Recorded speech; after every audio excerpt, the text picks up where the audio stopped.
So hello everybody, this is Sky Peter in the outskirts of beautiful Munich, unofficially the best city in the world. Well, today I'm gonna show you what my experience with the Lotus Exige S is. I've been having the car for over a year now. I've done some 12,000 kilometers on it, and I'm gonna tell you today why I think it's a very special car in the sports car scene, why I love it, why I think it has some superior performance, and it's also some interesting cars to own. Let's look at the exterior. So the body and the design is significantly stronger, as you can see, compared to the Elises that came before. Lotus had to design it much stronger, much heavier, since they had to put the 6-cylinder Toyota engine in the back to get some more performance out of the car. So you can see the back is totally redesigned for the Lotus Exige S. They've hired Donata Coco, which has done the Italia 458 at Ferrari, and then later on designed the Lotus Exige S. So it's significantly stronger on the one hand. On the other hand, we are still looking at a relatively small car. It is 1.13 meters in height, 4 meters in length. So it's really not a big car overall, but the design is, I think, very well in line with the lightweight philosophy of Lotus, but also expresses a very strong vehicle and the performance that come with it. Okay, so let's look at the interior. So very Spartan, very simple, as Lotus has always been.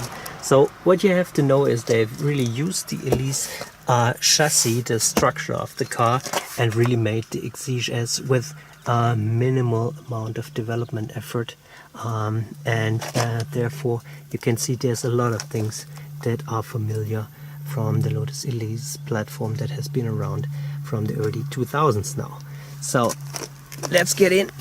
Very difficult as usual, very simple driver focused design. There's not much of comfort going on. Luckily we have the air condition here. We have a radio, CD, MP3. We have 2 USB ports, one here, one on the right hand side over there. Overall, there's really not much to tell here. The passenger seat is not at all movable. It's screwed tight. The driver's seat can be moved back and forward, and that's about it. But overall, there's all you need for driving. Very simplistic, but nothing to distract. One special item that we can see here, that is the Lotus Dynamic Performance Management. We got tour setting, we got sports setting, and we got the race setting, which has an influence on the ESP settings, the amount of security that you have left. It has an influence on the throttle mapping, and an influence on the exhaust valve, which as well you can activate manually by putting this button here, and then overall you can hear a little bit more about the beautiful engine that we will have a look at now.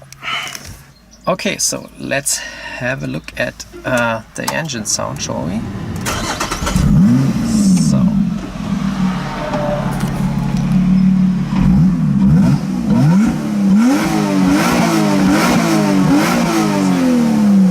interesting shift lights, as you can see. So the red line is about 7,000 revs, and well, let's have a more closer look into this.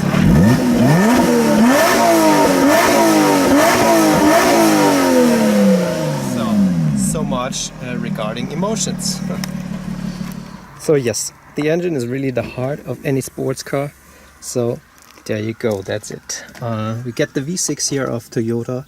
It's just 3.5 liters, 350 horsepower. It comes with a compressor, some 400 Newton meters of torque, and well, the overall weight of the car is 1,174 kilograms. So this is quite enough of power to move around the car very quickly. You also have here the boot, which you can see comes with plenty of room for all your important things here, so it should be okay for a weekend trip. But apart from that, it's gonna be very problematic to travel with the Lotus. So let's look at suspension and tires. So I've put the Pirelli P0 Trofeo R on the car. I've had the P0 Corsa before, but the semi-slicks at the Trofeo are just so significantly better in terms of performance, but also giving the car some more balanced feel to it, which is the reason why I really would recommend to go for the Trofeos. They are very strong on track, no fading, very grippy, and just very superior. Their size of it is a little smaller compared to other sports cars. We got 205s in the front, 17-inch, 265, 18-inch in the back, also influencing the cost of ownership positively. We have got the 4-piston brake system here in the front, 330 millimeters discs. That is really a very performing braking system. On track, you can really go to the limit without being afraid of any kind of fading, overheating or whatsoever. So very, very strong brakes. The car is perfectly ready to go on track from that perspective. So this is about the specifications of the car. In terms of performance, I really have to say, and I've had a Porsche 997 Carrera S, BMW M3s before, it is a very serious, really sports car and really a serious track car. I've tested it on track days. I'm about in the range of the Porsche GT4, which is significant for this brand and the development capacities that Lotus has. So it's very good, very strong, very fast, and you can really cause some trouble for the people having spent a lot more money to their cars. Compared to the Porsches that I've always found a little soft, a little too soft even, and too perfect maybe, this is really a driver-focused car, a car that puts the driver in the middle, that puts experience of driving in the middle. You don't have any power steering with it. You're really feeling totally in the middle of the driving experience, and that's about the fun, of course, you want to have in driving a sports car. In terms of performance, it goes 4.0 to 100.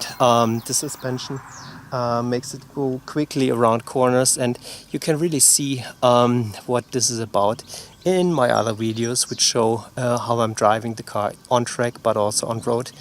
And that's about the special experience that Lotus is really known for, and this is what its uniqueness is in the marketplace.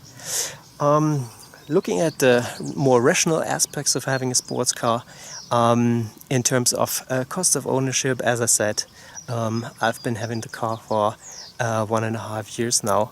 I have to say, it's really also not only a performing sports car, but one that is fairly easily to own and affordable for any normal guy. So you have to calculate about 1,000 euros for insurance and tax. This is what I paid.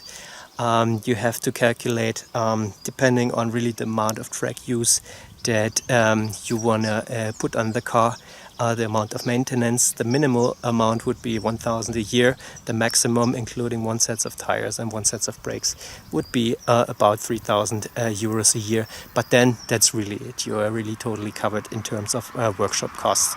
In the sports car world, this is a really affordable price, as I think. Depreciation, always a critical factor. The Lotus is a very exclusive car. Exclusivity comes, of course, from the volume Lotus puts out each year, which is very, very low. And this, of course, then stabilizes the residual values in the market. So for now, those used Exige S have found their sweet spot in the market at around 60,000 euros. I've bought the car for a similar amount, and looking at the market prices now, my experience is there has been no depreciation at all. So also here, that's really an affordable car, a really nice and easy car to own. So this is about the point that I would like to make. It's very performing, it's very special, it's unique in the marketplace, but on the other hand also very easy to own, so also the rational aspects are touched very satisfactory on the Lotus Exige S. So in terms of performance, be sure to check out my other videos showing how I'm driving it on the track, showing some road use from inside the car, and well, this is about it. Thanks for watching, thanks for subscribing, and if you liked it, give me a thumbs up, and well, then see you around in one of my next videos. Bye bye.